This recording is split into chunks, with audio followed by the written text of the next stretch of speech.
O webinar é uma organização do Nó Português do SBIF em conjunto com a EDP e com o CBio e é dirigido às empresas portuguesas que trabalham no sector.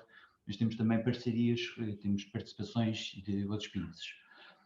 Portanto, com este webinar o que pretendemos é, no fundo, promover a partilha da experiência que existe pelas empresas do setor privado, a experiência que já existe sobre o registro e publicação através do SBIF, e para isso vamos ter a participação de duas empresas que estão já a realizar essa atividade. O webinar tem duas partes, tem uma parte com uma apresentação através de membros do painel, são 5 membros do painel que temos presentes no nosso webinar.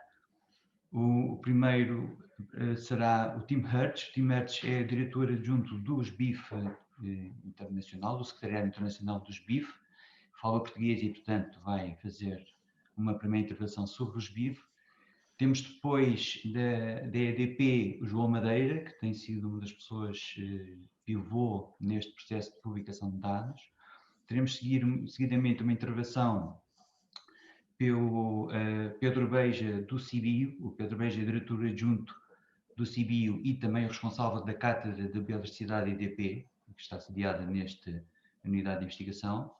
Depois teremos uma apresentação pelo Paulo Pinheiro, que é um técnico na Aquavox e tem múltipla experiência em estudos de impacto ambiental e outros programas de monitorização de biodiversidade, e portanto vai-nos trazer a vertente das empresas que fazem este trabalho no terreno.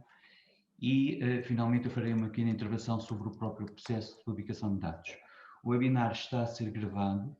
Nós vamos manter, vou pedir para toda a gente manter os microfones e câmeras desligadas, mas depois teremos uma segunda metade do webinar para discussão, e aí pedia que as questões que venham a ter durante as apresentações que as reservem para fazer nessa altura, poderão fazê-las através da função de chat do Zoom, mas se alguém pretender fazer uma intervenção de viva voz, peça através do chat que nós daremos a palavra para colocar a sua questão ou fazer um comentário.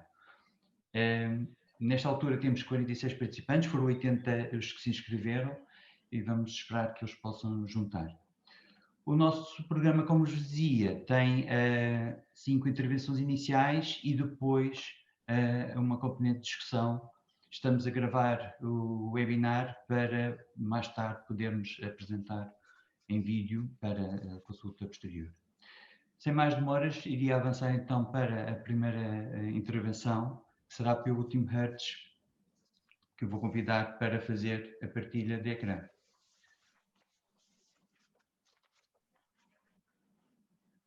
Tim? Sim, obrigado, muito obrigado, Rui. Eu vou partilhar minha tela agora. Só um momento. Continue.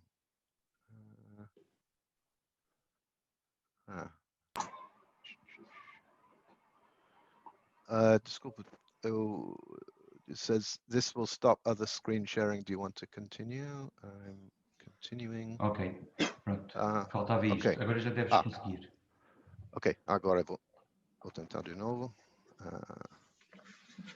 Ok, está bom? Está vendo a tela? Ótimo. Sim. Então, muito obrigado, Rui, e obrigado pela oportunidade de participar nesse webinar. É um grande prazer. Eu vou começar com uma descrição curta sobre o que é o GBIF, porque eu acho que provavelmente tem um conhecimento variável entre os participantes a respeito do GBIF, e eu vou depois eu vou destacar só algumas iniciativas recentes a respeito da questão de partilha de dados do setor privado.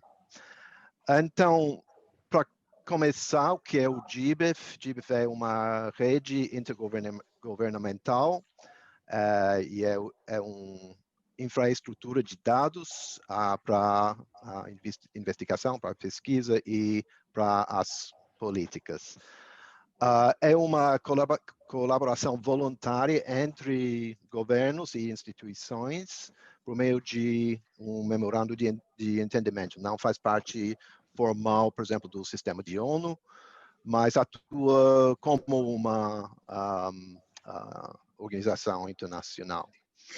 E existe por meio de, opera por meio de um sistema, uma rede de nodos participantes nacionais e temáticas com um secretariado na Dinamarca.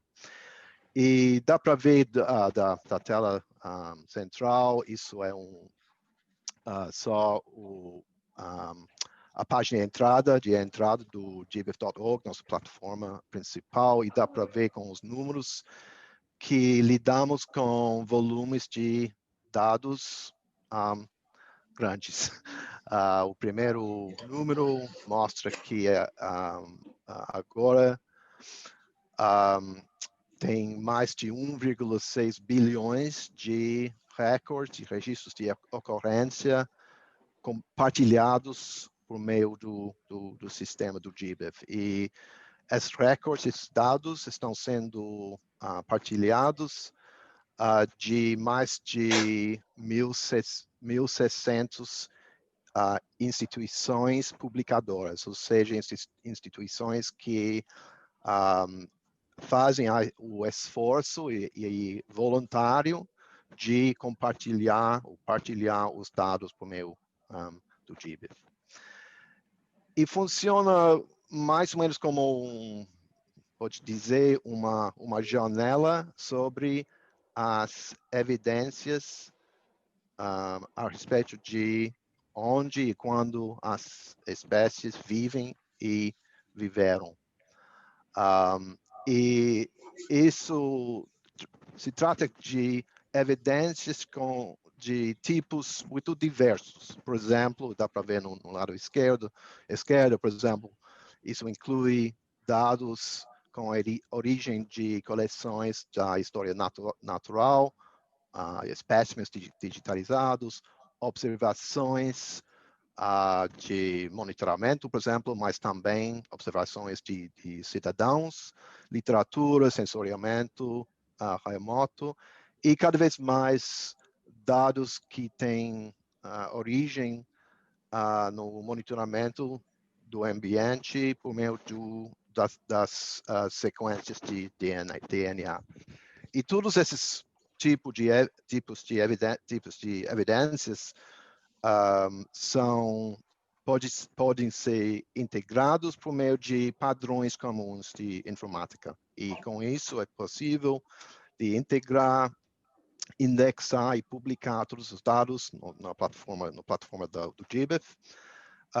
E assim é possível reusar e utilizar esses dados, por exemplo, na investigação e para as políticas, por exemplo, na conversão da diversidade biológica.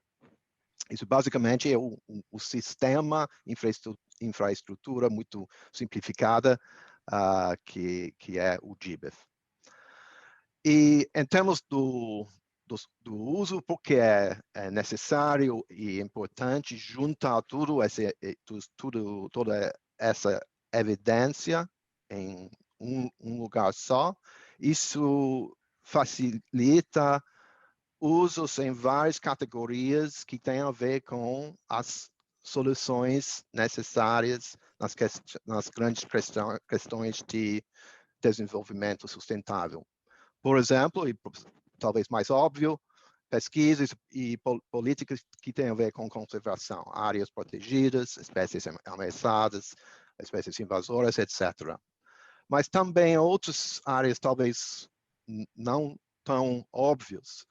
Por exemplo, uso de dados nas questões de segurança alimentar, de mudanças climáticas, um tipo de uso muito importante, e muito relevante hoje em dia, obviamente, uso de dados de biodiversidade para avaliar, por exemplo, o risco de áreas de doenças tem a ver com a saúde humana. Por exemplo, modelar a distribuição de espécies que são vectores, hospedeiros e reservatórios de doenças humanas. Então, isso são os bens, mais ou menos, que são os resultados dessa partilha de dados. E quem partilha esses dados, quem são essas instituições, mais de 1.600 publicadores. No mapa dá para ver só a concentração de onde tem os países que têm o maior ou menor número de publicadores.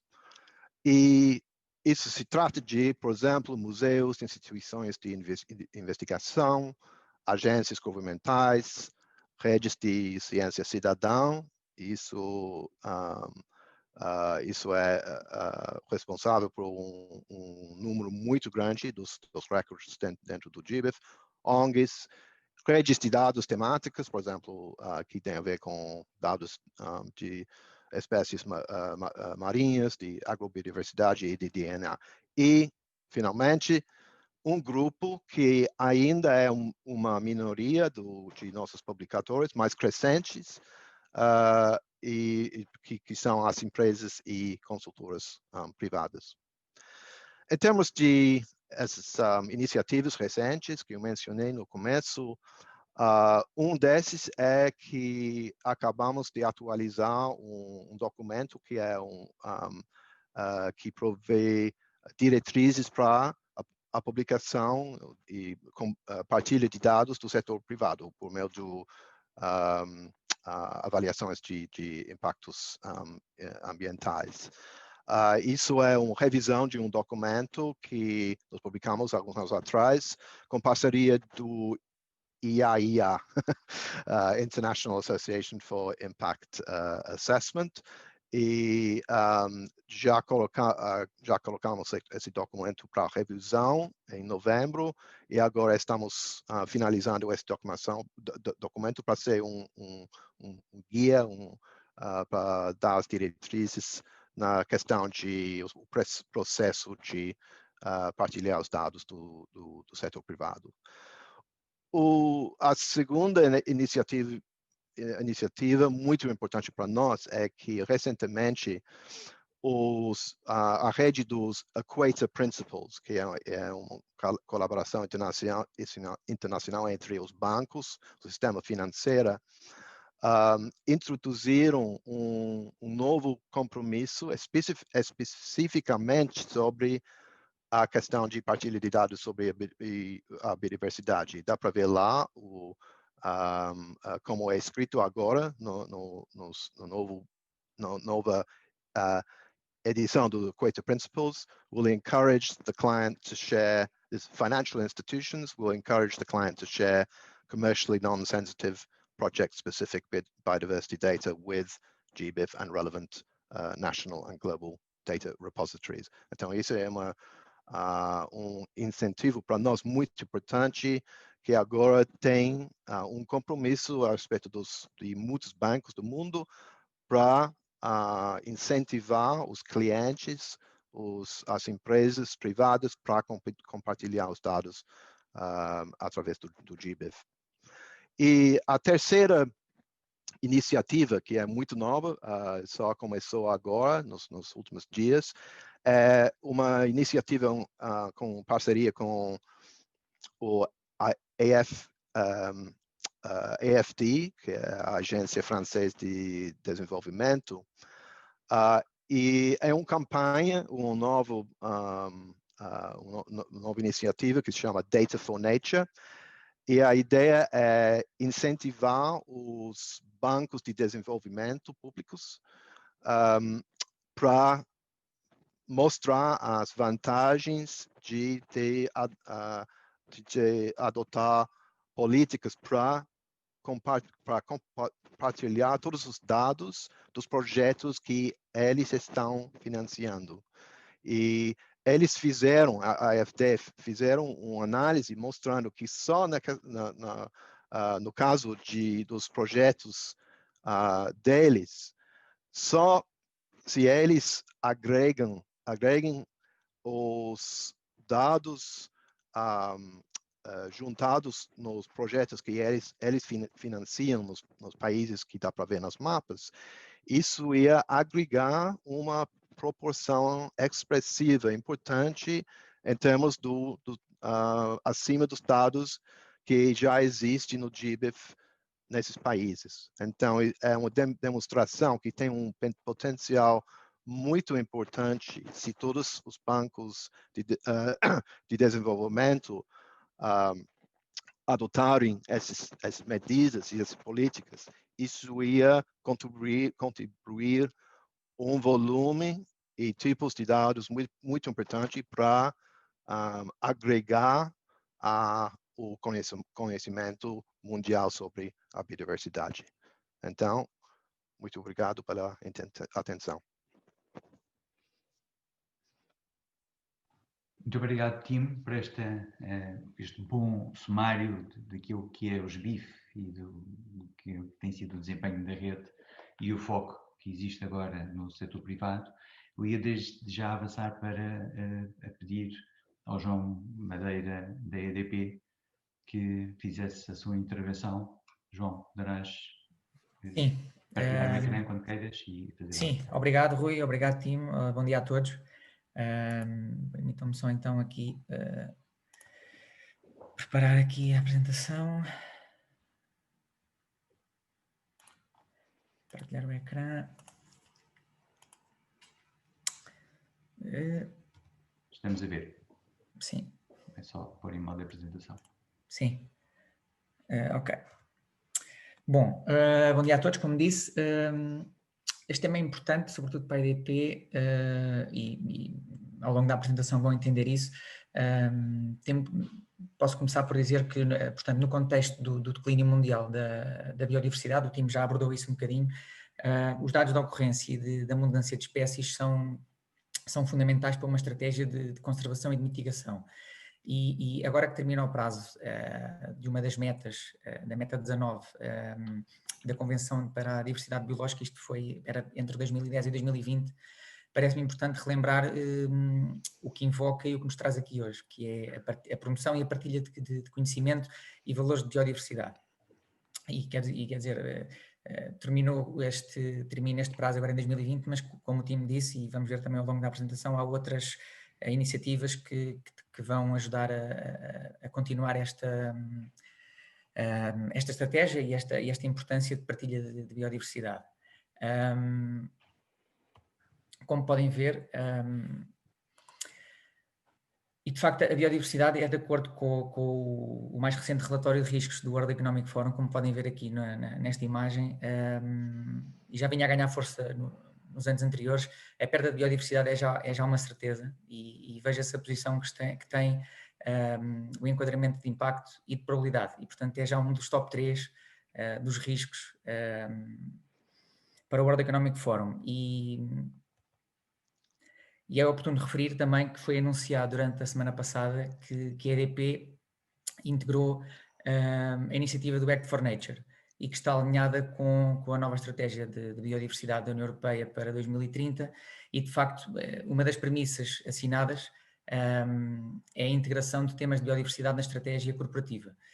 Já o temos vindo a fazer, mas ainda mais sentido faz, até porque há um risco reputacional associado. Portanto, as empresas enfrentam cada vez mais este risco reputacional de estarem envolvidas em temas que são importantes para a sociedade, e portanto, inclusive os investidores estão também cada vez mais sensíveis a este tema e ao impacto que pode ter na própria sociedade. Os governos e as entidades oficiais recolhem, e no caso de Portugal em concreto, uma quantidade massiva de informação e que é usada para decisões de curto e médio prazo, e no caso da EDP em particular tem havido investimento muito significativo em monitorizações ambientais em vários locais e ao longo do tempo, e que se traduz numa quantidade muito grande de informação. Então, e ser membro do publicador dos BIF, o que é que permite à EDP? Entre outros conceitos importantes, permite devolver à sociedade parte do que motivou esse investimento, garantir que os esforços de mitigação se traduzem em ganhos líquidos para a biodiversidade e para a sociedade, também através, e portanto isto é tudo uma simbiose e uma ligação, da partilha de informação tratada, que é importante para colmatar lacunas de conhecimento científico e, por consequência, é fundamental para assegurar portanto, a sustentabilidade, o desenvolvimento sustentável e tudo o que está associado a valores biológicos. Este projeto surge de forma muito resumida no início do final das monitorizações da fase de construção de Saboritua. Sentiu-se a necessidade de organizar as tabelas de dados para uma melhor gestão e que em parte também teria um perfil público de acesso. Por outros motivos, que agora não interessa aqui, houve algumas dificuldades, mas foi no meio deste processo que a nossa assessoria científica, o CIBIO e em particular o Pedro Beja, que está cá hoje, portanto, e já também é capaz de falar um bocadinho disso, propôs a possibilidade de publicação nos BIF, aproveitando esta profusão de informação que carecia também na altura de alguma revisão e, portanto, uma vez decidida esta publicação, da parte da EDP, e no meu caso, que estava envolvido dentro mais ou menos nestes temas, foi feita uma proposta para deliberação interna no Conselho de Administração, para a EDP Produção, para formalizar esta partilha de informação ao público e na plataforma dos BIF. Uma vez aprovado e bem recebido, diga-se, em abril, isto foi, portanto, em meados de 2016, em abril de 2017 a EDP registra-se nos BIF e é durante esse ano, até ao final do ano, que publica 2 datasets, que são uma prova de conceito, serviram de prova de conceito, importantes para perceber de que modo é que íamos trabalhar, como é que a equipa funcionava, em que estado é que estava a informação, como é que íamos trabalhá-la, perceber o que é que tínhamos e o que é que a partir daí podíamos ir começando também a partilhar e começar de forma sustentada, mais reduzida, ter um bom resultado e depois a partir daí poder crescer. Pronto, depois fomos publicando bastante, e já vamos ver, até este ano, e espero que continue. E em 2019, que também está um bocadinho aqui na raiz de toda a apresentação deste webinar, é o OpenPSD, que o Rui também já vai falar, a EDP como caso de estudo do setor privado, e queremos que até 2021, portanto, em meados do próximo ano, possamos ter publicado toda a informação relativa aos estudos de impacto ambiental e aos programas de monitorização da fase de construção do Saboritua, que vai mais ou menos cerca de 750 mil ocorrências, mas já vamos ver. As principais ideias, portanto, os dados de biodiversidade recolhidos pela EDP em processo de avaliação e monitorização de impactos ambientais nos aproveitamentos do Saboritua. Temos um conjunto de informação que vai mais ou menos desde 2004 até 2017.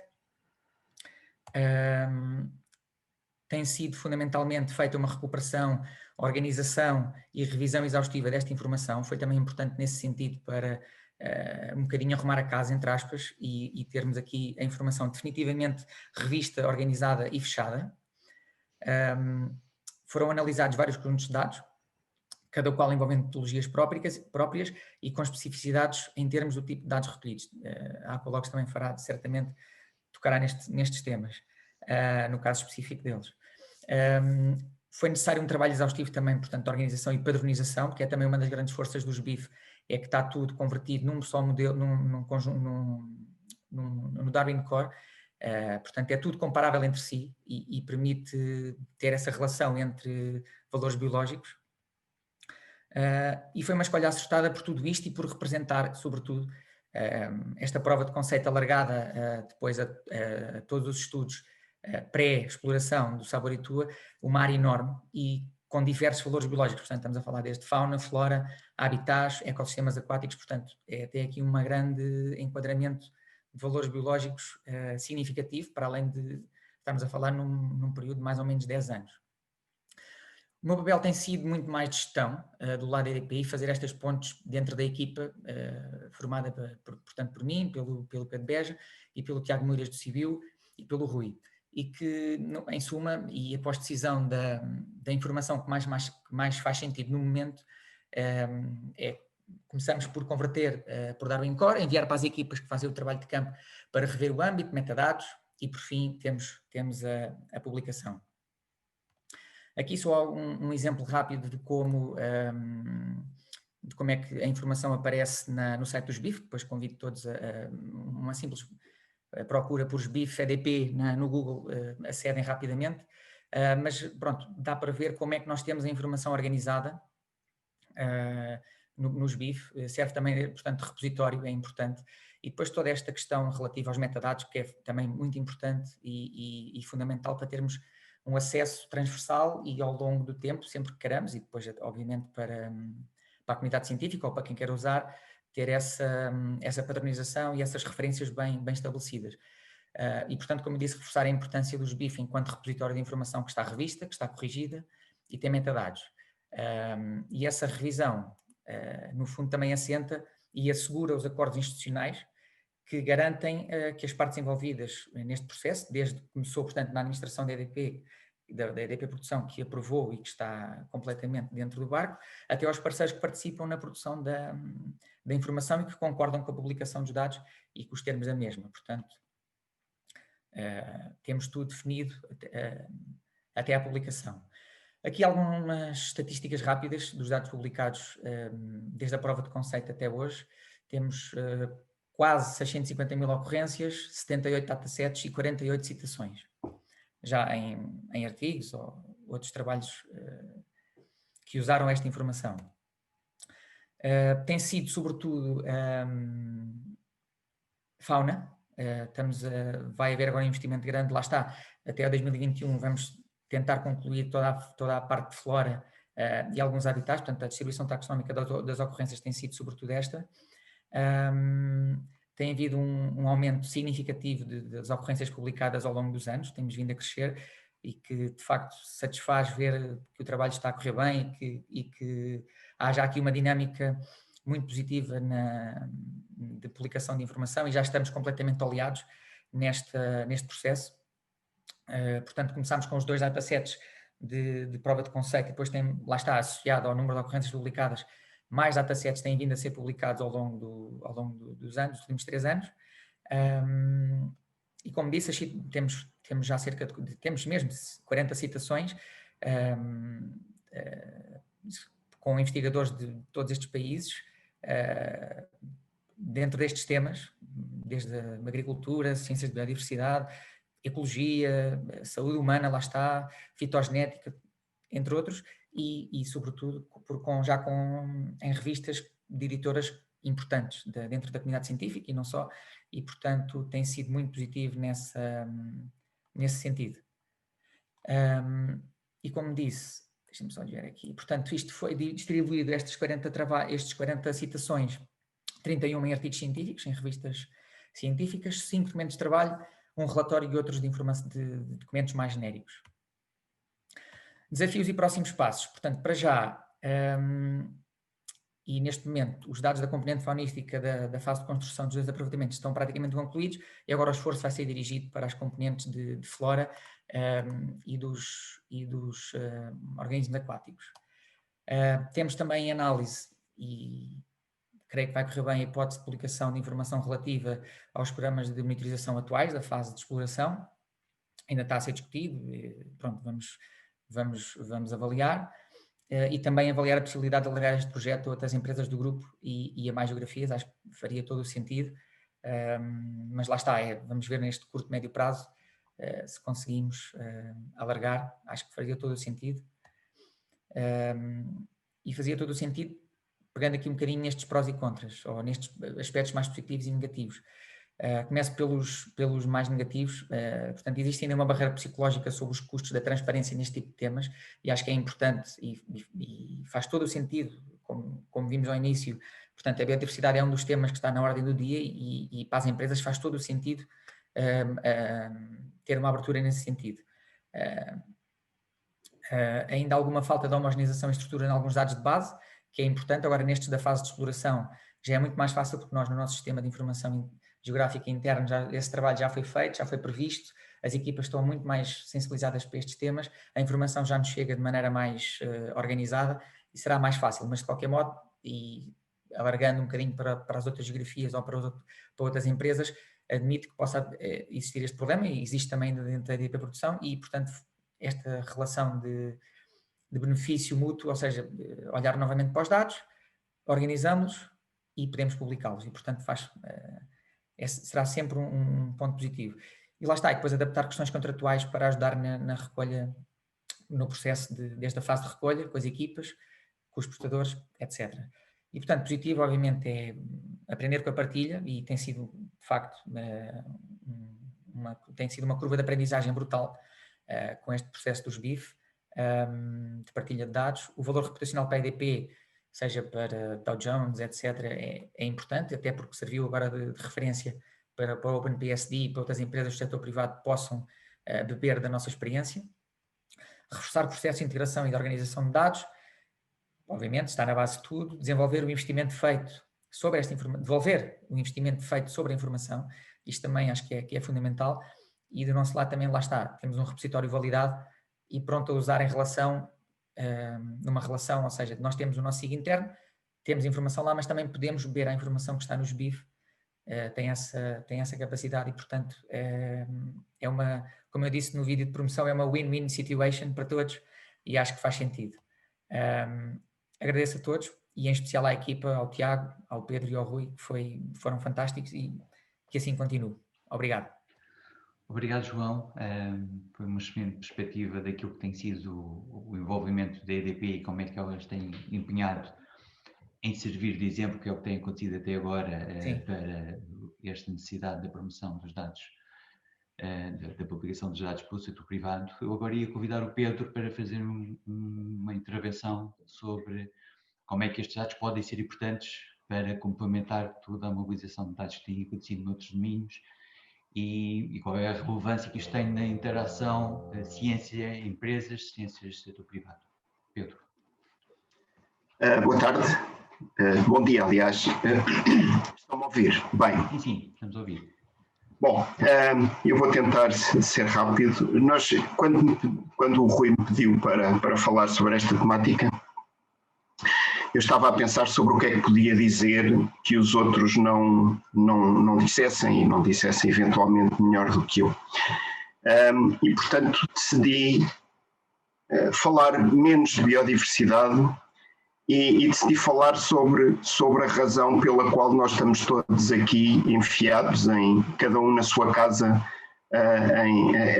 por teleconferência, em vez de estarmos numa sala. Portanto, sobre a pandemia do Covid, que é um tema que não tem sido falado suficientemente.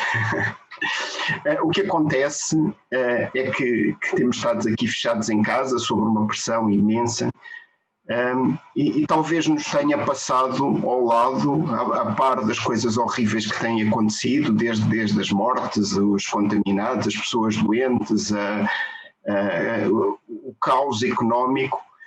O que tem acontecido sobre o ponto de vista científico é extraordinário. O que aconteceu no último ano sobre o ponto de vista científico é extraordinário.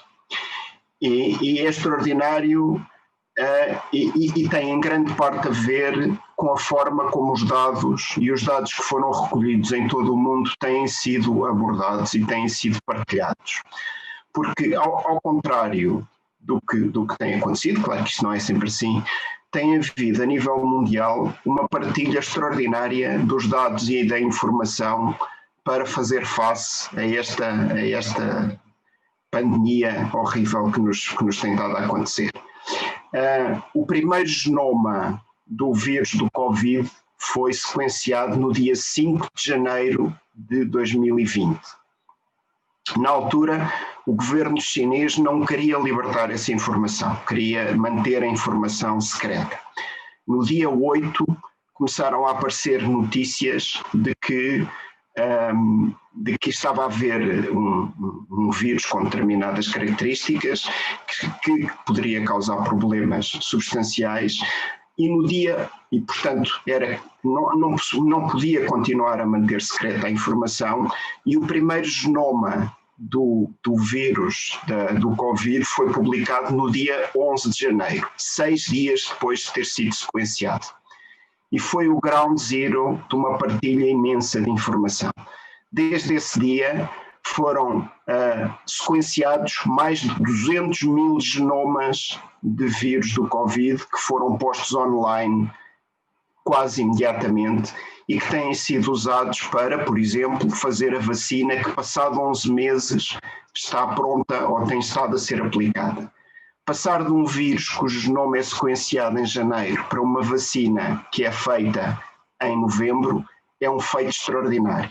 Ou seja, nunca tal tinha acontecido e conseguiu-se comprimir numa década, num ano, aquilo que é o esforço normalmente teria sido feito numa década.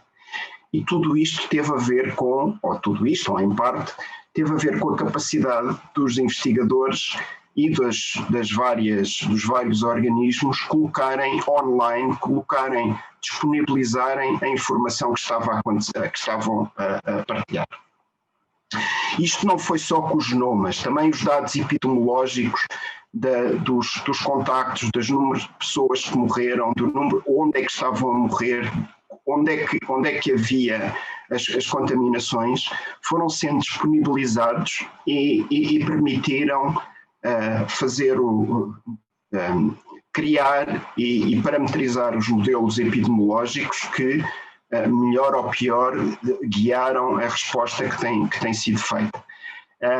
Claro que não é perfeito, mas é fundamental. E mais ainda, os dados que foram, por exemplo, recolhidos e sintetizados na plataforma de Johns Hopkins, que muitos de vocês provavelmente já veem, que diariamente tem, por país, por região, a evolução temporal do número de pessoas contaminadas ou a evolução temporal do número de mortos, permite uma transparência excepcional sobre o que é que está a acontecer à escala mundial. Permite qualquer um em qualquer país, com acesso à internet, verificar o que é que se passa no seu país, o que é que se passa no país vizinho, o que diminui a capacidade de líderes populistas manipularem a informação e mentirem. Mentem sempre. Mas a capacidade de aceder à informação e de ver o que é que se passa através de agregadores de informação como a plataforma de Johns Hopkins provavelmente contribuiu mais para a derrota do Trump nas eleições de novembro do que qualquer outra coisa. Portanto, estamos a ver que a partilha online de informação tem um poder extraordinário, tem um poder transformativo. E este sentido de emergência que nós tivemos durante o último ano e esta capacidade de partilhar, de mostrar a todos aquilo que nós temos para que outro, de forma criativa, de forma em grupo, em colaboração, fazer outro tipo de trabalhos, é extraordinário. É extraordinário também, por exemplo, que muitos dos artigos sobre o Covid foram publicados em plataformas, em repositórios preliminares de informação, ainda resultados muitas vezes preliminares, resultados muitas vezes ainda não sujeitos a revisão por pares, o que tem obviamente os seus riscos, mas permite tornar as coisas muito mais rápidas e muito mais transparentes. Portanto, o que é que nós tivemos durante este ano? Tivemos um processo em que, através da existência de uma emergência, houve uma mudança do paradigma da forma que não é abrupta, mas, digamos, é uma tendência que é acelerada pela existência de uma emergência. Com genomas publicados, dados epidemiológicos publicados, dados de contágio publicados, dados de experiência de testes de medicamentos e em meia dúzia de meses nós temos a mortalidade por pessoas infectadas que caiu imenso. Isso tem a ver com testes que foram feitos e foram tornados públicos e que foi possível avançar. E portanto temos aqui um exemplo extraordinário de algo que aconteceu no último ano, que para muitos de nós passa ao lado, porque não tem a ver com a nossa vida, em geral, mas que mostra o poder desta capacidade de gerar dados, mas fundamentalmente de os partilhar. Perguntarão vocês o que é que isto tem a ver com esta história, né? com a história que nós estamos aqui a contar hoje. E eu diria que tem tudo a ver com a história que nós estamos aqui a contar hoje. A crise da biodiversidade não é uma crise aguda como a pandemia de Covid. É uma crise crónica, lenta, longa, mas não menos mortal, e em que o mesmo tipo de sentido de urgência e sentido de aprendizagem de uns com os outros permite avançar muito mais rapidamente. E, portanto, o que nós estamos aqui a falar hoje é esta necessidade de disponibilizar a informação que nós conseguimos colher à nossa custa com muitos custos, mas que não serve a ninguém a não ser para cumprir um propósito muito pontual e singular, que é fazer um estudo de impacto ambiental ou uma monitorização, mas que depois acaba ali. Ou seja, portanto, arriscamos a que cada caso seja um caso e em que tenhamos uma grande dificuldade de aprender uns com os outros. Portanto, e claramente estes estudos os estudos de impacto ambiental e a informação gerada pelos estudos de impacto ambiental, pelas mitigações, pelas monitorizações, são claramente uma situação em que o esforço imenso, os milhões de euros que são postos na recolha de dados, poderiam ser muito melhor aproveitados se nós conseguíssemos juntar a informação, falando agora no caso da EDP, que o João Madeira falou, se eu conseguisse juntar os resultados que eu tenho na minha barragem com a barragem da Iberdrola no Tâmega, com as barragens todas que são feitas pela Europa ou pela América do Norte, e a mesma coisa para todos os outros tipos. Nós continuamos a abordar cada estudo de impacto ambiental, cada monitorização, como se do primeiro e o último se tratasse. Temos muito pouca capacidade de aprender com o que já foi feito, porque o que já foi feito não está acessível. É óbvio que existem estudos de casos publicados. Nós, por exemplo, fizemos vários estudos sobre a barragem do Sabor e do Tua que estão publicados, mas são estudos de casos. Se vocês pensarem na medicina e na forma como a medicina é estruturada, os vários casos têm que ser, os vários estudos são normalmente agregados em meta-análise, em estudos mais largos, e os padrões gerais, para filtrar o ruído de cada um dos casos, é preciso juntar muitos casos. Não chega a fazer estudos de casos pontuais, é preciso pegar na informação e gerir. Portanto, para acabar, eu acho que esta iniciativa e outras que têm sido feitas a nível internacional, e neste caso específico sobre as empresas, eu acho que aqui o que existe é uma tentativa de tornar mais eficiente o esforço que é feito em cada um dos trabalhos, disponibilizando essa informação, obviamente, tendo todos os cuidados de validação, de sensibilidade de algum tipo de informação, mas que, por um lado, ao ser disponibilizada, permite-nos, como o João estava a dizer, dentro da nossa casa, ou dentro da casa de cada uma das empresas, organizar os dados, melhorá-los, aprender com eles, mas, fundamentalmente, à escala global, permite-nos a todos pensar melhor como é que os estudos de impacto ambiental podem ser feitos, como é que as monitorizações podem ser feitas. Estamos a gastar dinheiro em coisas que não é preciso fazer, estamos a gastar dinheiro poderíamos ser mais eficientes a fazer outro tipo de coisas. A realidade é que sabemos muito pouco sobre isso porque continuamos sem a possibilidade de aprender. Portanto, aqui o que se está a pôr é, digamos, um shift na forma como fazemos coisas, tendo um bocadinho o sentido de urgência que este ano aconteceu com a pandemia de Covid, que digamos que é outra escala, mas para outra crise também mais lenta que vai, digamos, o que se diz é que esta é a última década que nós temos para reverter a perca de biodiversidade e para conseguir de facto fazer uma diferença. E para isto é preciso informação, é preciso que os dados estejam disponíveis para a criatividade e para as colaborações dos investigadores e da população em geral conseguir encontrar boas soluções. E pronto, tenho dito, era isso que eu queria dizer.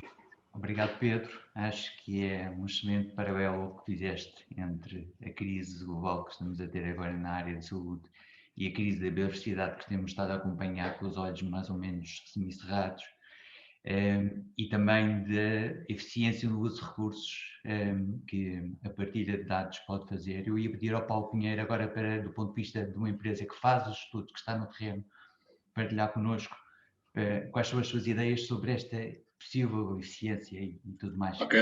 Obrigado. Penso que estejam a compartilhar. Penso que já estejam a ver. Estamos a ver, tá?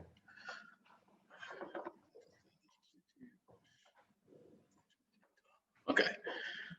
Bem, bom dia a todos primeiro e agradecer em nome da Aqualogs o convite que nos foi formulado pelo CIBIL, a GBIF e pela EDP. E nesta pequena comunicação, se calhar falando um bocadinho, dar alguns tópicos e se calhar só uns tópicos e levantar alguns temas para a discussão que seguirá a seguir. Vou falar um bocadinho da nossa experiência. Nós também não fomos nós que nos introduzimos no GBIF, foi a EDP e o CIBIL que nos encaminharam no âmbito dos trabalhos de FOSTUA, em que a Aqualogs colaborou com a EDP nas questões, nomeadamente ecossistemas aquáticos, pontualmente com outras questões, mas especialmente os ecossistemas aquáticos. Pronto, e fomos introduzidos no GBIF. Agora são umas pequenas notas aqui mais a nível legal. É só dizer que o procedimento de avaliação de impacto ambiental está regulamentado a nível nacional, com decretos, sendo que a geração atual está concentrada entre 2013 a 2017 e que deriva de transposição de diretivas comunitárias, uma de 2011 que foi alterada em 2014. O título da comunicação falavam de DEIAs, o que nós tínhamos, mas também agora isto é uma nota nossa e também da experiência da Aqualogs em vários trabalhos de consultadoria, também além dos DEIAs, também se aplica aos AINCAs, às avaliações de incidências ambientais, que têm uma regulamentação legal um bocadinho diferente dos DEIAs. Mas pronto, era apenas esta pequena nota, esta parte de enquadramento legal e a aplicação destes dados, a nível dos dados biológicos em AES. E, de forma resumida, o que é que nós temos nos dados biológicos? Os dados biológicos são utilizados nos AES, nas fases de anteprojeto, e que, em alguns casos, foi o caso de FOSTUA também, depois se recolhem em fase do recap, na altura com o estudo da solução do projeto de execução. E nesta fase são utilizados quer para a caracterização da situação de referência, para a avaliação de impactos, e depois nas fases, na definição de medidas de minimização e compensação, e após uma declaração de uma DIA aprovada, teremos também as fases de pós-avaliação em que estes dados biológicos são quer obtidos ou utilizados para as fases, nomeadamente nas monitorizações das fases de construção e exploração. Temos aqui do lado direito alguns exemplos de alguns trabalhos de monitorização, aves, fitobentos, invertebrados, peixes.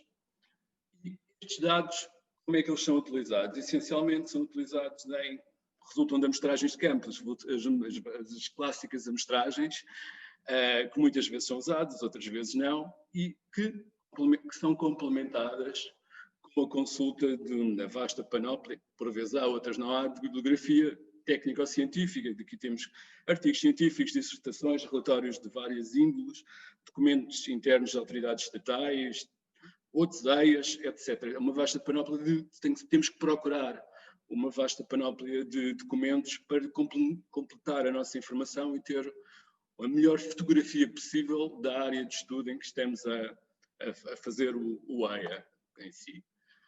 Nos últimos anos, nomeadamente, tem começado a aparecer a utilização de dados abertos, dados que se possam consultar, nomeadamente via internet. É aqui que temos o GBIF, por exemplo, um dos exemplos que está a crescer, mas também temos de vários projetos ou trabalhos em que têm essa disponibilização. Recentemente, o ICNF tem um geocatálogo em que se pode consultar informação via net ou com serviços em que nos permitem incorporar alguma desta informação ou muita desta informação diretamente nos sistemas de informação geográfica, que nos permitem consultar geográfica e esta informação e facilitar-nos a análise, o trabalho. Também, além do catálogo do ICNF, temos aqui outros dois exemplos que eu dei, o Atlas dos Mamíferos e a Flora ONU. Eu vou apresentar aqui apenas uns uns exemplos. Isto aqui é o da Flora One, em que temos aqui, que está a destacar a zona, temos as áreas de distribuição da linária ricardoy, que é uma espécie de flora bastante ameaçada. Temos também aqui, entrando o caso do geocatálogo do ICNF, com a localização dos pontos de amostragem do primeiro atlas dos bivalves do saquícolas, foi do início do século, desde o início do século XX, e um outro exemplo de dados abertos, em que temos a localização em quadrículas UTM 10x10, de uma espécie emblemática, cada vez muito falada ultimamente, que é o lince ibérico, em que as quadrículas mais escuras identificam os registros recentes, ou seja, posteriores aos trabalhos de reintrodução da espécie, que felizmente têm tido excelentes resultados desde 2014, 15, se não estou em erro. E, sim, o que nós temos uma ligação entre os EIAs e os BIF. Os EIAs disponibilizam dados aos BIF e que poderão e deverão, em muitos casos, serem publicados, aumentamos a difusão da informação, mas também, para o futuro, o GBIF poderá ser uma fonte de informação para estes EIAs.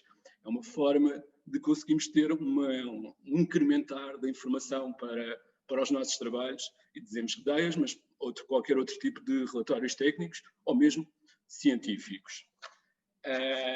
Agora também só umas pequenas notas a nível de algumas limitações que se possam usar.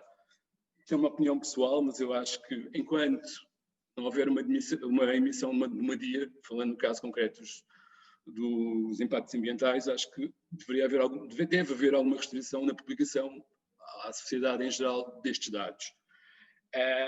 Outro caso que, após esta fase, que me parece importante é situações de reserva de publicação de informação sensível, que sejam, por exemplo, ninhos de espécies prioritárias. Temos aqui o exemplo à direita, que isto era um trabalho em que tivemos que fazer uma cartografia de ninhos, potenciais ninhos de espécies rupícolas, estávamos a pensar de grifos e abutre do Egito, abutre Pedro e do Egito, ou áreas de localização do centro das alcateias de lobo. Temos aqui usamos aqui um trabalho em que temos a localização do ICNF, que dá uma área e não o local de central alcateia, que há alguns anos atrás chegou a ser utilizado para fazer um controle ilegal desta espécie de predadores. Obviamente também temos as ressalvas contratuais, que em alguns casos a entidade contratante proíbe ou limita até certa fase a publicação dos dados. Esta questão cada vez mais tem acabado, a EDP teve esta vontade e cada vez mais está a potenciar os dados, e isto também está a ser extrapolado a outras entidades, e tenho aqui um exemplo, é de um caderno de encargos de um concurso público dia a dia, em que eles devem que, depois do trabalho, deverá também estar prevista a divulgação dos resultados para a comunidade científica, para o público em geral, sobre diversas formas, onde poderá falar os artigos, as comunicações, e outras em que facilmente os BIF se entra, e pelo que foi comunicado por pessoas dia a dia, acho que já estão ou a pensar ou estão já a trabalhar também nessa área. E agora, entrando no caso concreto, como tinha dito no início, fomos convidados pela EDP, pela CBIO, em incluir alguns dos dados do trabalho de FOSTUA no GBIF, nomeadamente os ecossistemas aquáticos. Tivemos ali várias componentes, nomeadamente foi o PUMCAI, o Programa de Proteção da Qualidade Ecológica da Água, de acordo com as diretrizes da DQA, em que visou responder não só a fase de pós-avaliação da AIA, mas também de forma a EDP poder responder à autoridade, à APA, no âmbito do contrato de concessão da utilização para os fins hidroelétricos. E o que nós temos foi, anualmente, entre 2011 e 2015, agora foi um trabalho conjunto entre a Aqualogs e a LabLake, que é uma empresa, laboratório da EDP, a LabLake fez a parte físico-química, a Aqualogs foi responsável por toda a componente biológica, em que tivemos 17 pontos anualmente. No caso da fauna vesícula, este conjunto de dados dá 12 espécies, os macrófitos deu quase 400, os membros 389 locais, os fitobentos, ficamos a falar de cerca de 250 espécies, subespécies ou variedades. Únicos dados que ainda não foram utilizados, a questão é uma limitação que os GBIF estavam a analisar, o que é que poderia ser feito, é que no caso dos invertebrados, a metodologia padronizada da amostragem estabelece que a identificação é apenas até ao nível taxonómico de família, ou seja, fica muito grosseiro que não foi incluído.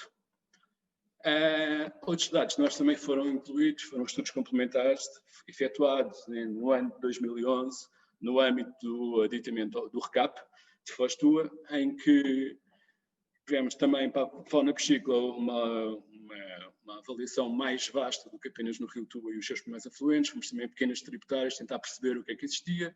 Tínhamos 17 estações onde foram identificadas 10 espécies. E bivalves, que numa comunidade que só começou a ter alguma maior relevância, essencialmente quando no EIAS, que se não me engano que o Pedro Beja já falou das barragens de Iberdrola, foi redescoberta, entre aspas, uma espécie, a margaritífera, no Rio Bessa, que a partir daí começou a ser uma componente cada vez mais importante. E nestes bivalves, ao longo do Rio Tua e nos seus dois principais afluentes, o Rabassal e o Tuela, foram efetuadas cerca de 30 estações e que identificámos as 8 espécies que potencialmente estavam referenciadas para a região, entre elas uma espécie exótica já com ampla disseminação em Portugal, a corbícola, a vulgar, a amêijoa asiática. E agora, alargando já um bocadinho a informação do que é que temos, o que é que está lá no IFGBIF, com alguns dados que ainda não estão lá, penso que são os de algumas motorizações já da fase de exploração, em que a EDP penso que seja, no futuro, e pelo que o João Madeira também disse, que querão incorporar. Com a informação que está no GBIF, conseguimos perceber, por exemplo, a expansão de uma espécie exótica invasora no Rio Tua, falar do ablete, que é um ciprinídeo originário da Europa e que foi introduzido em Espanha nos finais do século XX e que alcançou Portugal por dispersão natural, ou seja, foi introduzido em Espanha e naturalmente se expandiu a Portugal pelos rios internacionais, nomeadamente a partir do Guadiana, Tejo e Douro. Em 2011, no outro trabalho da EDP, não foi cá que logo esteve nesse, mas foi no âmbito das motorizações do Sabor, ela foi identificada na Ribeira de Vilariça, a jusante da barragem ou do Contrabalsa Sabor, e em 2012 houve o primeiro registro no Tua, tendo aqui uma pequena imagem da bacia, na zona ajusante da barragem em construção, que está a barragem já construída, mas foi na fase, em 2011, e a partir de 2011, anualmente, encontrávamos a jusante da barragem, também na área de influência da Albufeira da Régua, e depois, em 2015, muito provavelmente por alguém vulgar, como chamamos as pessoas que trabalham com peixe, a brigada do Aldinho alguém o transportou para Montante e começou-se a dispersar. Em 2015 encontramos na zona mais ou menos o limiar da atual Albufeira de Foz-Tua.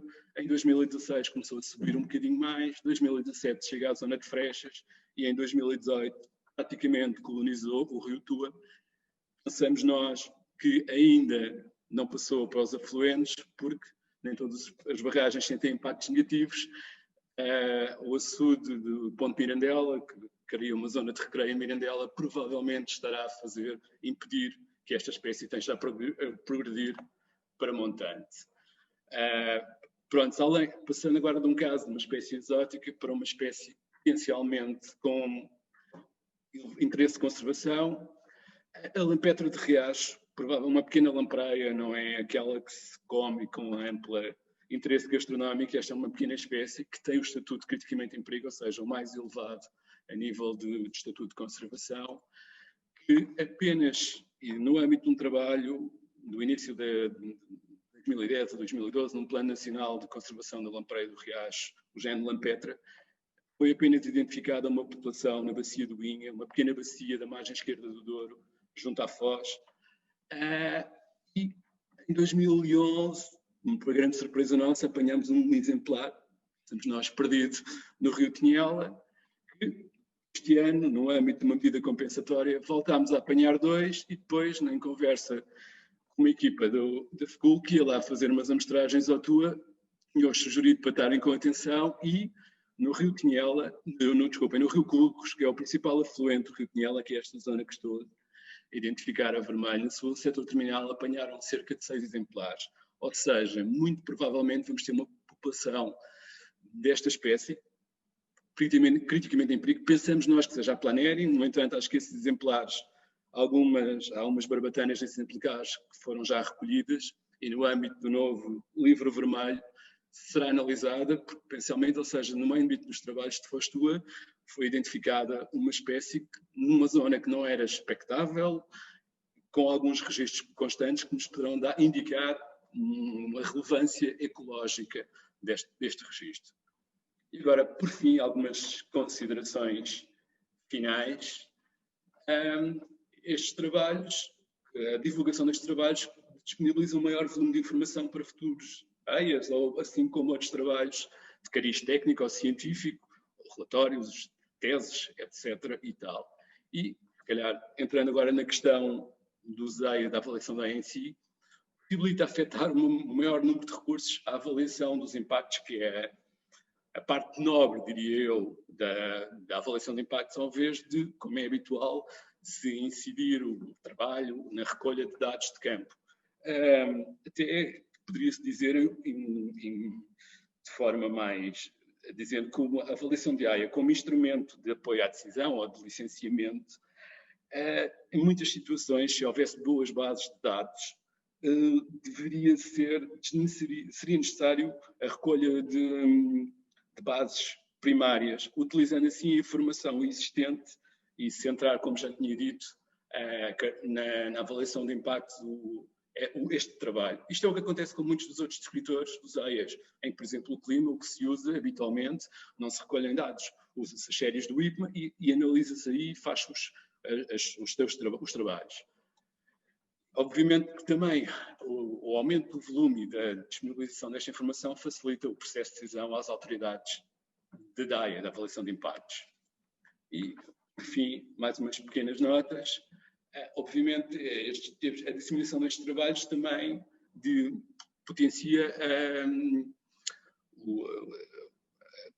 publicitação de registros relevantes às autoridades estatais, nomeadamente nos casos de ecossistemas aquáticos, para além do ICN também incluir a APA, que às vezes ficariam restritos a artigos científicos. E agora, um dos exemplos, no âmbito de trabalhos de Fostua, identificámos o salmão do Atlântico no Rio Douro, algo que não se verificava desde meados do século XIX, sendo Portugal, o norte de Portugal, a área limiar de distribuição desta espécie.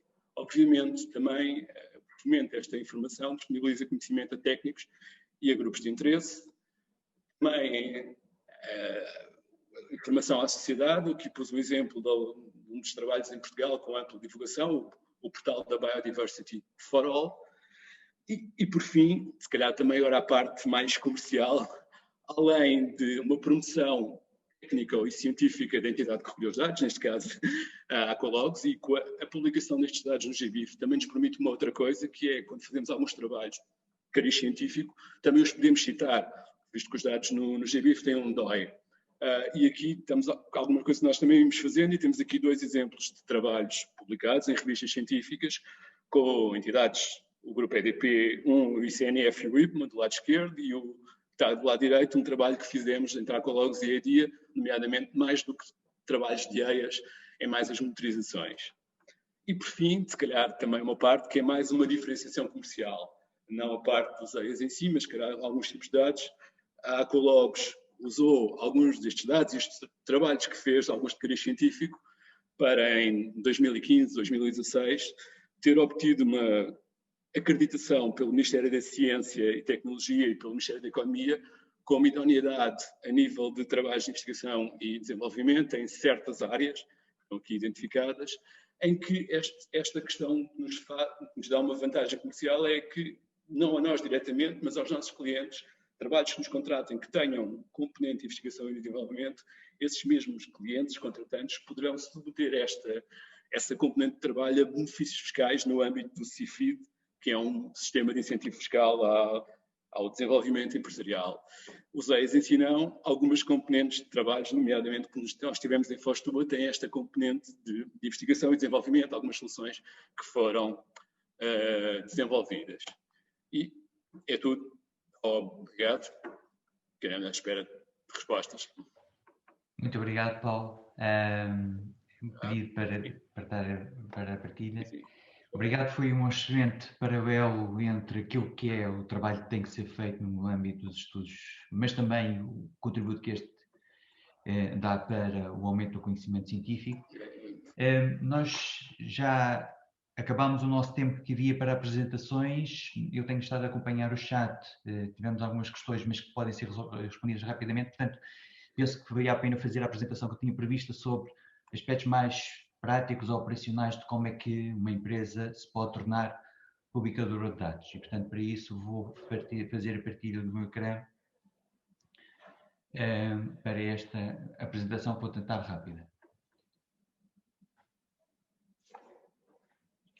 Partilha de ecrã.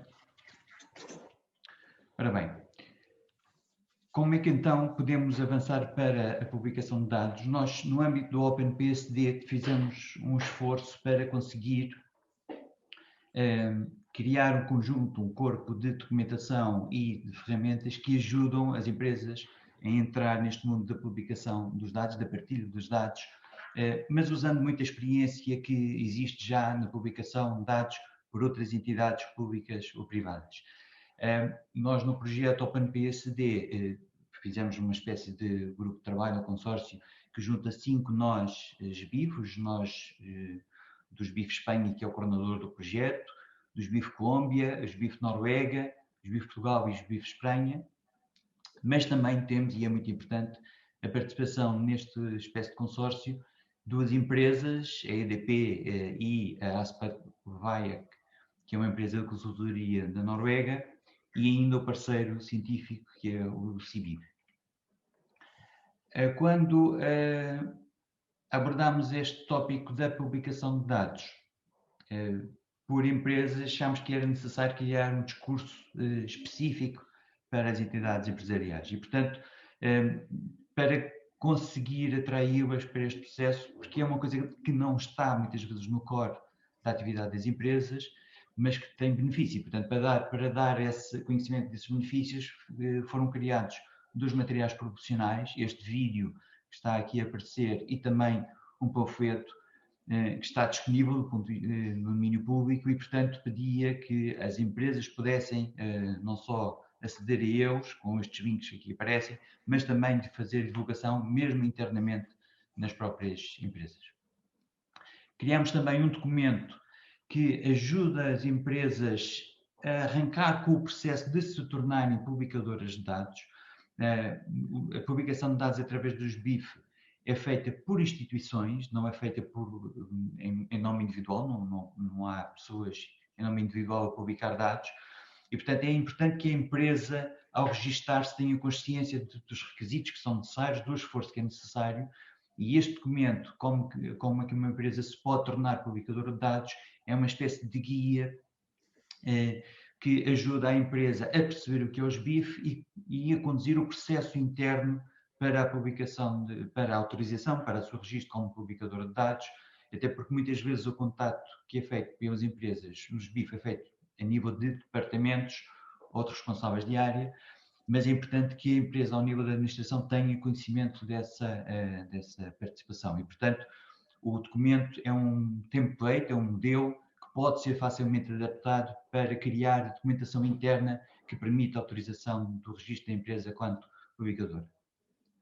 E temos também um conjunto de 4 estudos de caso criados para 4 empresas, um deles é o da EDP e outro de 3 empresas norueguesas, que permitem descrever vários aspectos do que levou à empresa tornar-se publicadora de dados, nomeadamente quais foram as motivações, quais são os atores, que outros responsáveis, que outras empresas subcontratadas eventualmente estão envolvidas nesse processo de preparação e publicação de dados, quais são os procedimentos, quais foram os recursos que foram necessários envolver e quais foram as limitações, as recomendações que encontraram e as recomendações que podem fazer sobre esse aspecto. Também, estes 4 estudos de caso estão disponíveis também para as empresas terem um exemplo concreto de como podem conduzir o processo.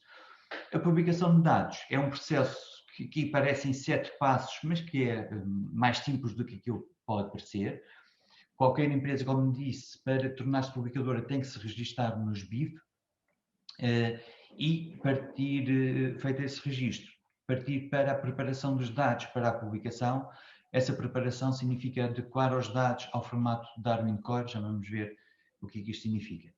Tem que também selecionar uma licença pela qual faz a partilha dos dados, carregar os dados numa plataforma online, e aqui é proposto que se use o Integrated Publishing Toolkit, é uma ferramenta que o SBIF criou para facilitar essa partilha, e é nesta partilha que se colocam os dados e metadados para depois serem registados no SBIF internacional. Portanto, quando é feito o carregamento dos dados e a sua publicação, estes são carregados no portal internacional do SBIF, ficando imediatamente disponíveis para aceder por qualquer utilizador em qualquer parte do mundo, através do portal global. É possível ainda às empresas poderem depois monitorizar ou acompanhar como é que esses dados têm sido usados. O João há pouco mostrou um exemplo de como os dados da EDP têm sido utilizados para a investigação científica, e em todo este processo, o nó nacional, quando uma empresa se encontra num país participante dos BIF, existirá um nó nacional que ajuda a operacionalizar. Portanto, o registro da instituição pode ser feito neste endereço do portal global dos BIF. É importante que, nesse momento, a empresa tome conhecimento de dois aspectos relevantes, que são os termos de publicador, o Data Publisher Agreement, que identifica quais são as responsabilidades que a empresa assume, mais diretamente relacionados com assegurar a qualidade dos dados, na medida do possível, assegurar a manutenção e a gestão dos dados e, eventualmente, respostas a solicitações que venham da própria comunidade de utilizadores dos dados. Portanto, garantir que esses dados são mantidos vivos ao longo da sua vida, enquanto estão disponíveis através dos BIF. E também é importante que a empresa tome conhecimento de como é que os dados vão ser usados, ou seja, qual é o acordo que é feito com os utilizadores dos BIF através do Data User Agreement. Neste processo de registro da instituição, a empresa pode contratar um nó nacional para esclarecer dúvidas e algum suporte que seja necessário. Depois, os dados que podem ter origem em estudos de impacto ambiental ou medidas compensatórias ou programas de monitorização são então preparados para poderem ser publicados. Isso, como dizia, implica a conversão num formato Darwin Core, que é um padrão de dados, mas é importante neste processo identificar quais são os dados que tendo um estatuto de sensibilidade elevada ou de confidencialidade elevada, devem ser alvo de um tratamento especial. E, portanto, existe este guia de melhores práticas para a generalização dos dados de ocorrência de espécies sensíveis, com este link, que pode ser usado para as empresas saberem como, publicando os dados, publicam num formato que não coloque em risco esta informação sensível. A adaptação ao Darwin Core é importante porque é a forma de garantir que os dados publicados por uma entidade são reconhecidos e interpretados de forma correta em qualquer parte do mundo. Portanto, o Darwin Core é uma referência que ajuda a organizar os dados, e esta referência está baseada em conceitos, regras e melhores práticas que nos permitem dizer que, por exemplo, o nome da espécie eu vou chamar no meu padrão de dados, vou-lhe chamar pelo termo scientific name. Portanto, qualquer utilizador dos dados que vê a coluna da tabela de dados scientific name sabe o que é que esta tabela, o que é que esta coluna se refere. É também importante identificar a licença pela qual os dados estão a ser disponibilizados. Os BIF adotou licenças padrão que são também reconhecidas internacionalmente e, portanto, qualquer pessoa sabe o que esta licença permite ou não permite fazer com os dados. E estas licenças, são 13 as licenças que a comunidade dos BIF utiliza. A licença do domínio público, em que os dados podem ser usados para qualquer finalidade.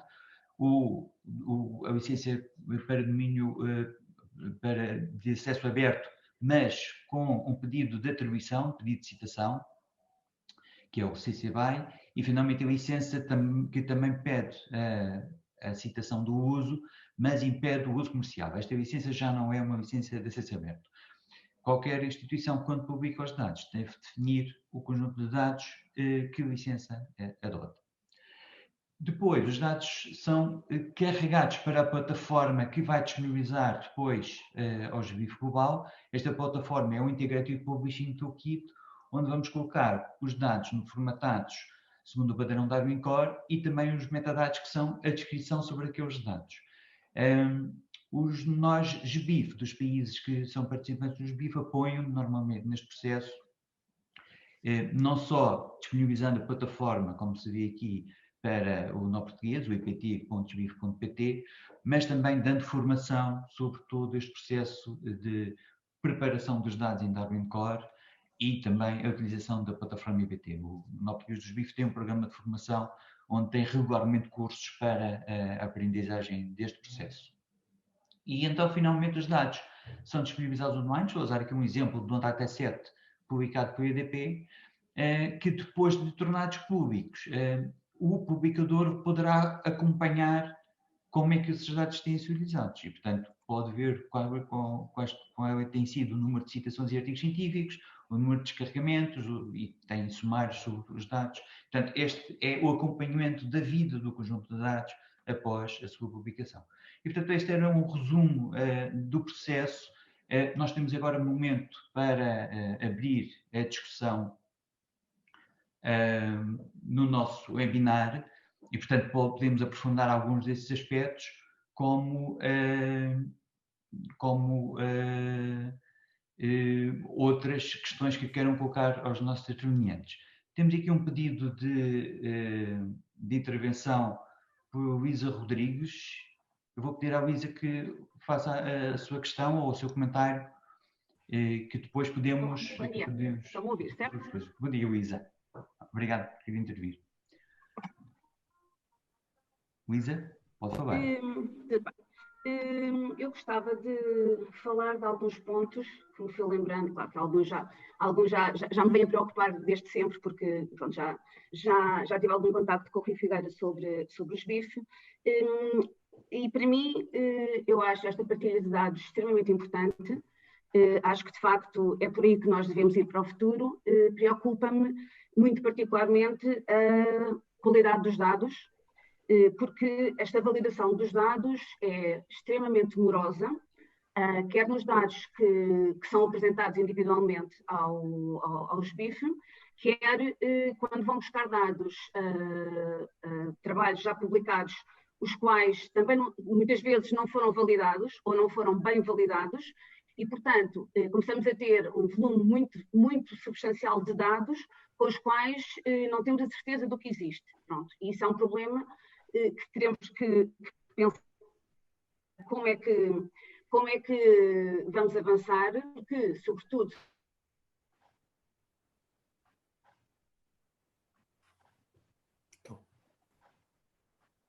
Tivemos aqui pensamos que vagas dados, pelo seu volume que já existe, a ocorrência das espécies, em particular para as espécies mais raras, portanto, é muito importante que eles sejam bem validados.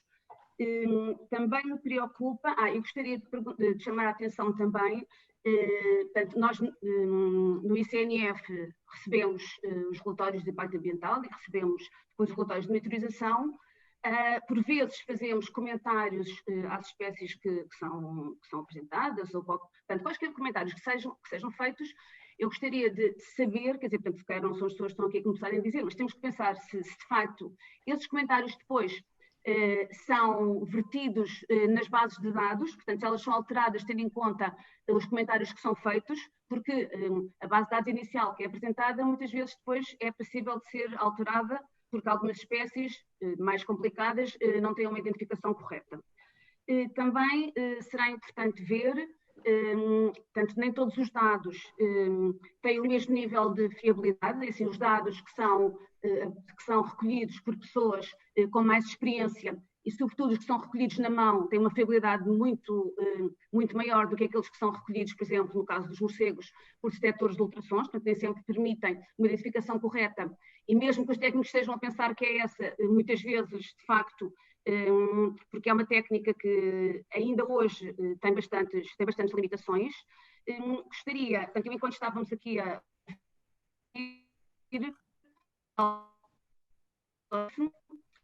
abrir só algumas espécies para ter uma ideia de que é que estávamos a falar. Há outro problema que também me preocupa, que é a localização. No caso dos morcegos, são de facto os abrigos de importância nacional que nos preocupam.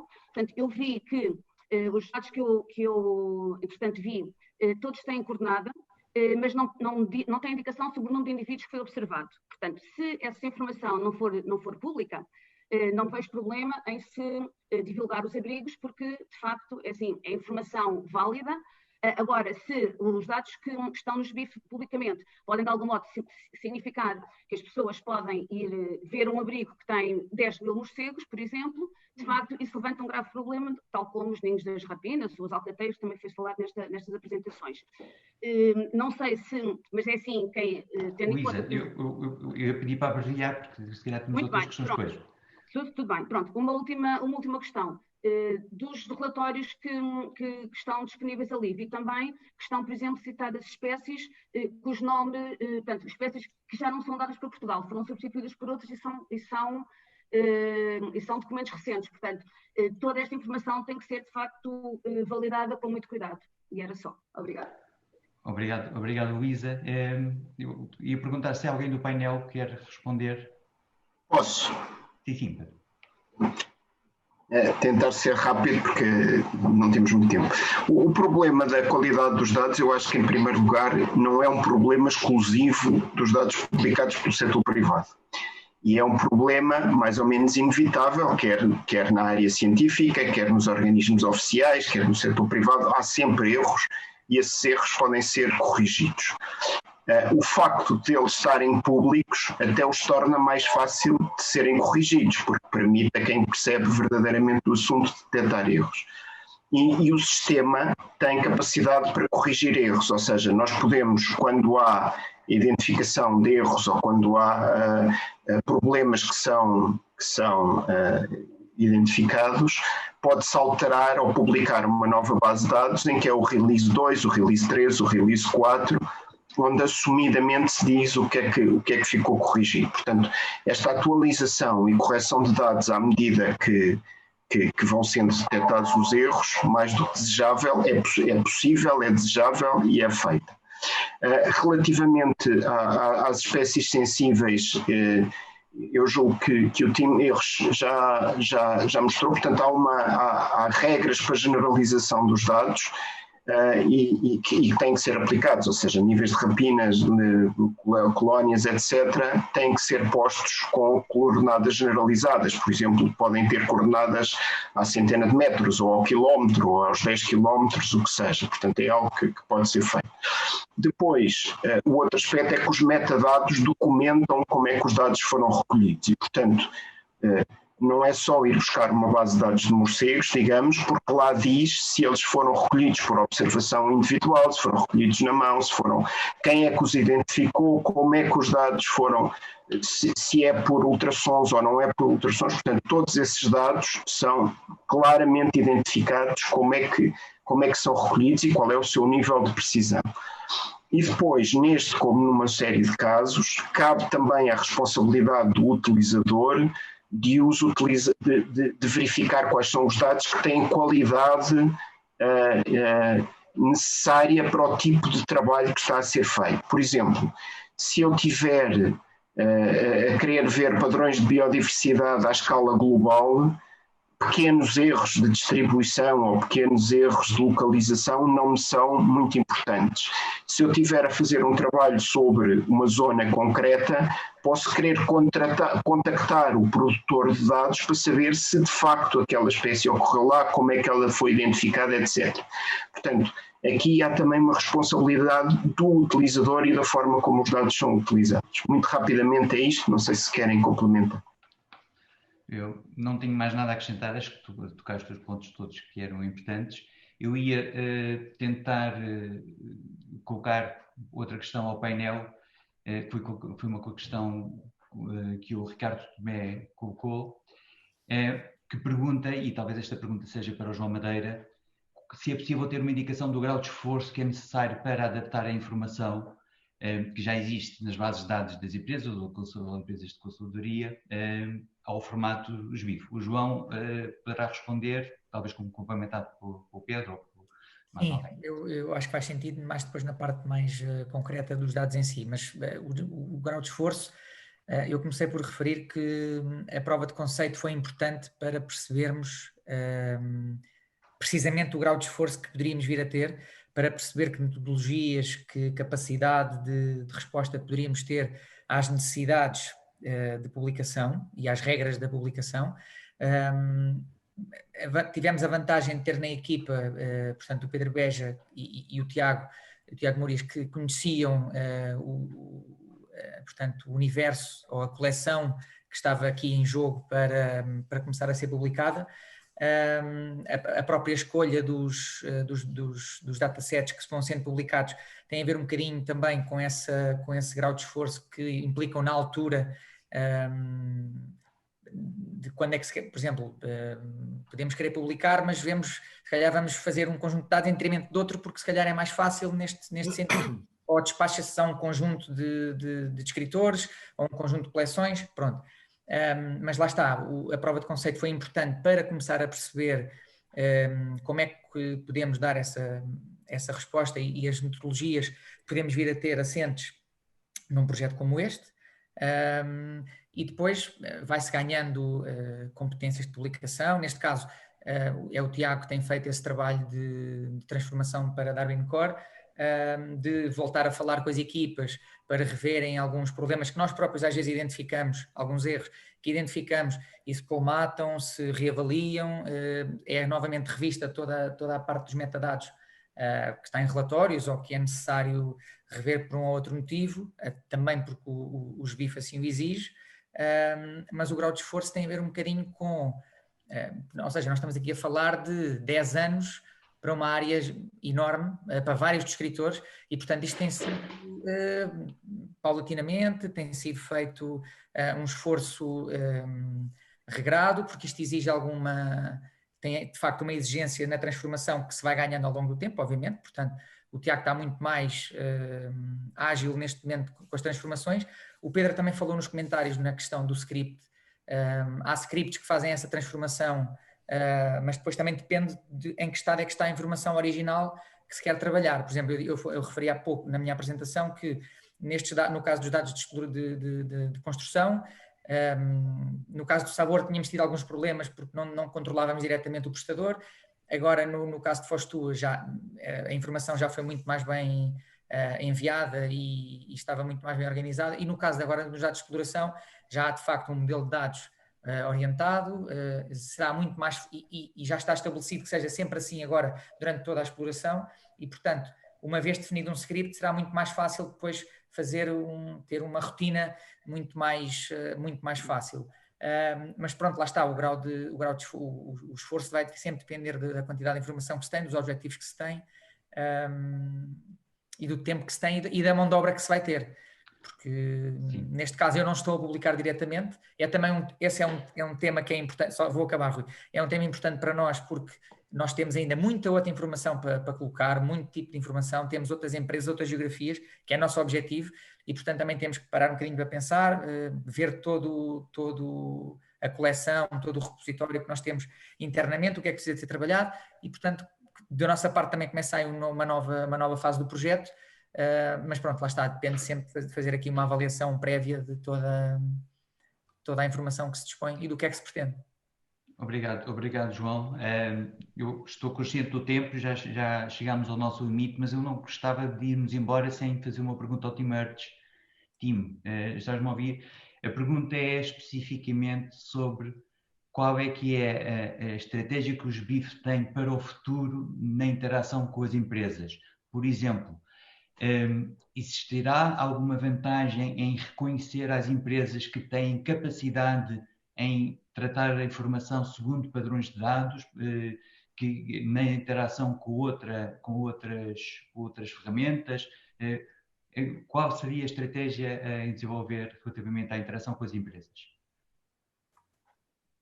Então, a estratégia é continuar trabalhando, por exemplo, com as redes, interações que seu projeto começou, no caso dos nodos envolvidos no projeto, trabalhando dentro de países que pode estabelecer essas relações com empresas nacionais para construir a confiança e experiência mostrando que, claro que sempre tem dúvidas, tem questões que, na maioria dos casos, podem ser superados com essa relação contínua. É difícil para nós, como um secretariado mundial, podemos nos envolver, por exemplo, com redes grandes, por exemplo, a rede do Equator Principles, com bancos internacionais e com a Associação de Profissionais de Avaliações de Impactos Internacionais, ambientais, para desenvolver diretrizes e documentos para ajudar essa questão de partilhar os dados do setor privado. Mas dependemos muito das ações dos nós nacionais para identificar e interagir com as empresas dos países para estabelecer esses relacionamentos para construir a confiança. Eu acho que é mais ou menos isso, mas eu acho que no senso mundial também, agora tem muitas oportunidades que agora tem uma tendência, parcialmente nessa questão dos impactos da pandemia, essa ideia de Build Back Better, que tem muitos movimentos internacionais para envolver o setor privado como parte da solução dos grandes desafios enfrentando o planeta e a humanidade. E parte disso inclui a transparência e responsabilidade na questão de impactos do desenvolvimento das atividades do setor privado. E eu acho que assim tem uma oportunidade de incentivar e de envolver o setor privado muito mais na questão da transparência de dados sobre biodiversidade. Obrigado, Tim. Sem dúvida, obrigado pelo comentário. Sem dúvida, fazer com que as empresas comecem a estar ativas nesta crise da biodiversidade que o Pedro há pouco falou, e os BIF ser um facilitador disso é, de facto, um papel muito importante. Vamos fechar. Eu não queria fechar sem perguntar aos membros do painel, eu sei que o Pedro já te pediu, se quer fazer alguma intervenção final. Pedro. Sim, muito rapidamente. A questão que tem sido levantada da qualidade dos dados é uma questão sensível e obviamente é uma questão importante, mas tem que se ter em atenção que a eliminação do erro não existe. Ou seja, todos cometemos erros e há sempre erros em qualquer base de dados, por melhor curada que seja. É inevitável, faz parte da natureza humana. Portanto, o que nós temos que ter é o máximo cuidado e ter os procedimentos todos para ter um erro aceitável para a utilização que nós queremos. O que não podemos é ficar paralisados a impossibilidade que é ter erro zero, que é algo que não existe, e portanto temos que ter procedimentos que deixam esse erro até um limite aceitável para o utilizador, mas que permitam libertar um conjunto muito grande de dados, que terá algum erro, terá sempre algum erro, mas que pode ser filtrado depois pelo utilizador. Isto não é algo das empresas privadas, dos dados publicados pelas empresas privadas, acontece em todos os tipos, incluindo em dados publicados por instituições científicas ou pelo ICN, e também ocorre em todas as outras áreas, ou seja, dos 200 mil genomas de Covid que estão disponíveis online, haverá alguns que estão errados, não há dúvida nenhuma, de certeza absoluta que aquilo não está tudo certo. 1%, 2%, 5% estão errados. Agora, o que lá está é tão mais importante do que se estivéssemos a tentar que o erro fosse zero e não estivesse lá nenhum. Portanto, faz parte depois da responsabilidade do utilizador de filtrar, de pensar alterar da forma como quiser, no sentido de filtrar o erro e torná-lo compatível com a utilização que se quer dar. Não podemos é ficar paralisados pelo unicórnio que é ter erro zero, porque isso não existe nem aqui nem em lado nenhum. Obrigado, Pedro. De facto, tratando-se de dados, trata-se de dados com variação, e erro, e a estratégia está em adotar as melhores práticas, melhores metodologias para minimizar esse erro ao máximo, e existindo ele, mesmo limitação da informação, torná-la transparente. Tornar toda a informação transparente, que permite ao utilizador, que é finalmente quem tem a última responsabilidade, dar-lhe toda a capacidade para ele decidir em consciência como usar. Eu gostava então de fechar, gostava de agradecer muito a todos os membros do painel, deixar uma mensagem de esperança que vamos ter aqui uma boa época natalícia e de passagem de ano, virando para um novo ano que nos vai libertar desta pandemia, mas que nos vai dar muitas novas perspectivas de poder reutilizar bem a informação, publicar a informação e fazer com que esta informação fique disponível para o bem comum, que eu acho que é o objetivo principal que aqui temos. Portanto, muito obrigado a todos pela vossa presença, espero que tenham gostado. Este vídeo vai ficar disponível e até breve. Muito obrigado. Obrigado.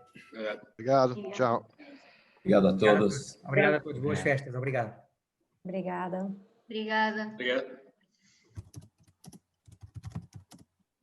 Obrigada, bom dia. Boa tarde e boas festas a todos.